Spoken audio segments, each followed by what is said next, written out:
2, 1. 7 things you probably didn't know you need to know. I'm Jamie East, and this is the Smart 7. Good morning, everybody. It's Wednesday, the 7th of September, and it's National Salami Day. And a big happy birthday to Gloria Gaynor, Evan Rachel Wood, Diane Warren, and Shannon Elizabeth.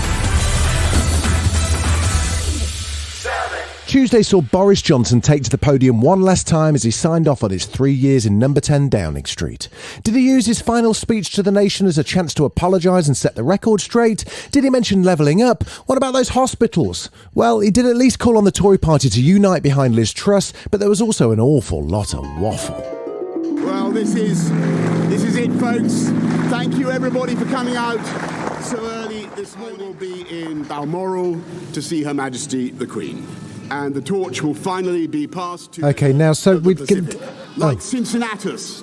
I am returning to my plough, and I will be offering this government nothing around in future careers. Let me say that I am now like one of those booster rockets that has fulfilled. Thank you all very much. A booster rocket? Oh, God.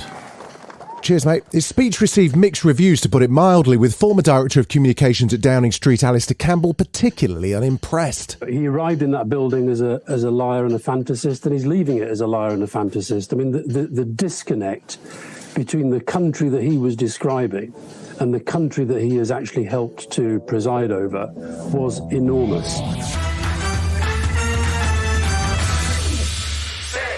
New Prime Minister Liz Truss had a busy day. First it was off to Balmoral for a quick handshake with her namesake and then back to Downing Street. The former Foreign Secretary got straight into her new role and began organising her cabinet. Dominic Raab, Grant Shapps and Steve Barclay were all out as she began her reshuffle. Ben Wallace stays on as Defence Secretary, James Cleverly moves to Liz's old job of Foreign Secretary, Kwasi Kwarteng becomes Chancellor, Suella Braverman Home Secretary and Theresa Kofi is the Deputy PM and Health Secretary. Liz also found time to give Volodymyr Zelensky a quick buzz and make an address to the nation from a brand new podium outside number 10. We will transform Britain into an aspiration nation with high-paying jobs, safe streets, and where everyone everywhere has the opportunities they deserve. But Labour aren't happy. They're already calling for a general election. Labour's London Mayor Sadiq Khan says the Tories need a fresh mandate after Liz Truss's victory. Well, if Liz Truss is going to be continuity at Boris Johnson, then I think the British public deserve the opportunity to vote for a fresh start under Keir Starmer and the Labour Party. And the public aren't that keen either. This was one woman's response to Liz Truss winning the Conservative leadership contest. How did you feel when you heard that she'd won the leadership election? Just a bit like, kind of.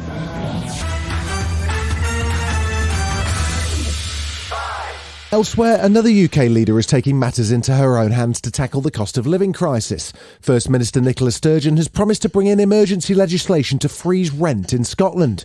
She made the pledge in her programme for government announcements, which coincided with Liz Truss being sworn in as the new Prime Minister.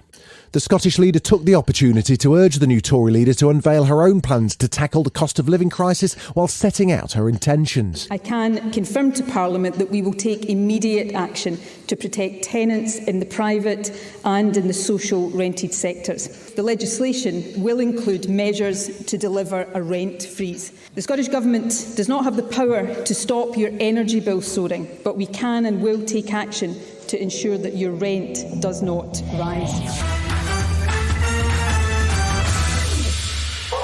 In Ukraine, there are continued concerns over the Zaporizhzhia nuclear plant, which has been subjected to a string of attacks and near misses, for which both Moscow and Kyiv blame each other. After last week's site inspection, the UN nuclear watchdog called for a demilitarised security zone around the plant, as well as several further recommendations to prevent an accident. At a UN Security Council meeting, Russia rejected the International Atomic Energy Agency's proposal of a safe zone as a non-serious proposal.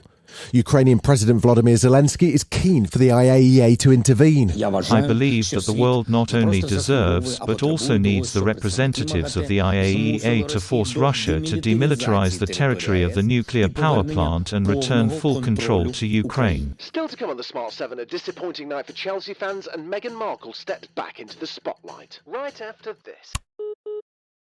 Welcome back. The Champions League was back on Tuesday night with 3 UK teams in action. Chelsea took on Dinamo Zagreb in Croatia, Man City travelled to Spain to take on Sevilla, and Celtic played host to current champions Real Madrid. Man City thumped Sevilla 4-0 with their new signing Erling Haaland on target twice, while Celtic struggled with the Spanish giants losing 3-0. Chelsea's manager Thomas Tuchel was bitterly disappointed to see his side lose 1-0 in Croatia. Well, it's an underperformance from us. It's a bit the same story like always. We have okay start. We don't finish our half chances. We don't feel it when the game is already there to put to bed.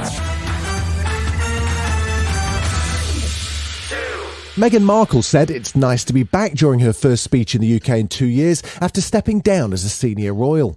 The Duchess of Sussex was opening the One Young World Conference in Manchester, where over 200 future leaders gathered to debate the major issues of our times. Prince Harry watched on as Meghan addressed the crowd. I'm incredibly humbled to not just stand before each of you, but to stand beside you. We often hear people say the time is now, but I'm going to double down on that by saying your time is now. Jennifer Lawrence has worked with a whole host of superstars from Christian Bale to Meryl Streep, but one really sticks out. She's been sharing all of her favourite moments with Hollywood wise guy Robert De Niro, and it's not what you'd expect. During some quick-fire questions with Vogue, the Hunger Games actress revealed this about the actor. He's just the sweetest man in the world, still very intimidating. I invited him to my rehearsal dinner for my wedding, obviously expecting him not to come, and when he came, I said, Bob, you really don't have to be here. You can go home. And he was like, thank you so much, and left. This has been The Smart 7. Wherever you're listening, do us a favour and hit the follow button. We'll be back tomorrow at 7 a.m. Have a great day. Written, produced and published by Daft Dog.